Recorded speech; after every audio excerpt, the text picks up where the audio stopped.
जय श्री कृष्णाय नमः। ओम श्री परमात्मने नमः। भगवत गीता का 12वां अध्याय। इस प्रकार भगवान के वचनों को सुनकर अर्जुन बोला, हे मनमोहन, जो अनन्य प्रेमी भक्तजन इस पूर्वोक्त प्रकार से निरंतर आपके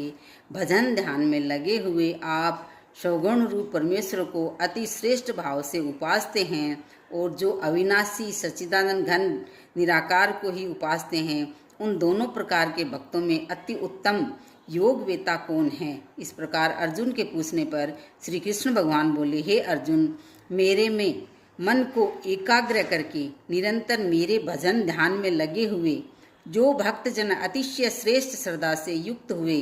मुझ सौगुण रूप परमेश्वर को भजते हैं, वे मेरे को योगियों में भी अति उत्तम योगी माने हैं। अर्थात उनको मैं अति श्रेष्ठ मानता हूँ। और जो पुरुष इंद्रियों के समुदाय को अच्छी प्रकार वश में करके मन बुद्धि से परे सर्वव्यापी अकथनीय स्वरूप और सदा एक रस रहने वाले नित्य अचल निराकार अविनाशी सच्चिदानंद घन ब्रह्म को निरंतर एक ही भाव से ध्यान करते हुए उपासते हैं, वे संपूर्ण भूतों के हित में रत हुए और सब में समान भाव वाले योगी भी मेरे को ही प्राप्त होते हैं। किंतु उन सच्चिदानंद घन निराकार ब्रह्म में आसक्त हुए चित्त वाले पुरुषों के साधन में क्लेश अर्थात परिश्रम विशेष है, क्योंकि देह अभिमानियों से अव्यक्त विषयक गति दुख पूर्वक प्राप्त की जाती है। अर्थात जब तक शरीर में अभिमान रहता है तब तक शुद्ध सच्चिदानंद घन निराकार ब्रह्म में स्थित होनी कठिन है। और जो मेरे प्रायण हुए भक्तजन संपूर्ण कर्मों को मेरे में अर्पण करके मुझ सौगुण रूप परमेश्वर को ही तेल धारा के सदस्य अनन्य ध्यान योग से निरंतर चिंतन करते हुए भजते हैं, हे अर्जुन, उन मेरे में चित्त को लगाने वाले प्रेमी भक्तों का मैं शीघ्र ही मृत्यु रूप संसार समुद्र से उद्धार करने वाला होता हूँ। इसलिए हे अर्जुन, तू मेरे में मन को लगा और मेरे में ही बुद्धि को लगा। उसके उपरांत तू मेरे में ही निवास करेगा, अर्थात मेरे को ही प्राप्त होगा। इसमें कुछ भी संशय नहीं है। यदि तू मन को मेरे में अचल स्थापन करने के लिए समर्थ नहीं है तो हे अर्जुन, अभ्यास रूप योग के द्वारा मेरे को प्राप्त होने के लिए इच्छा कर। यदि तू ऊपर कहे हुए अभ्यास में भी असमर्थ है तो मैं केवल मेरे लिए कर्म करने के ही प्रायण हो। इस प्रकार मेरे अर्थ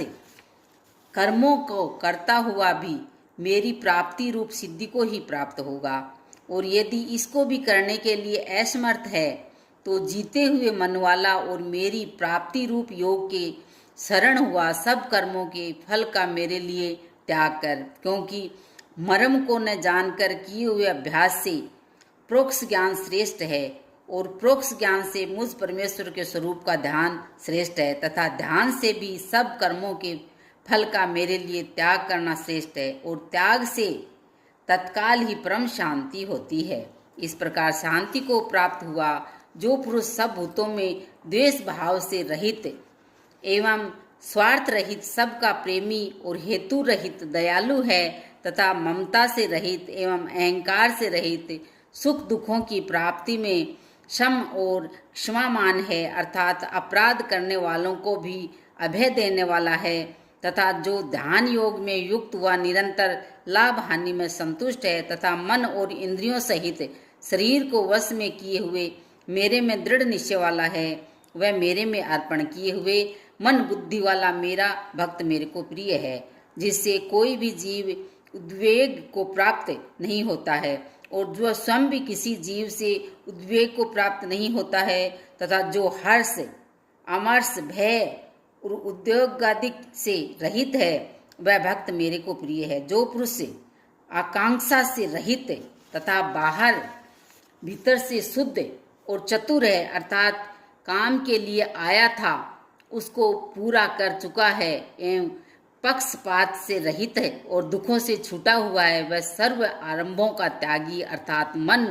वाणी और शरीर द्वारा प्रारब्ध से होने वाले संपूर्ण स्वाभाविक कर्मों में कर्तापन के अभिमान का त्यागी मेरा भक्त मेरे को प्रिय है। जो न कभी हर्षित होता है, न द्वेष करता है, न शोच करता है, न कामना करता है,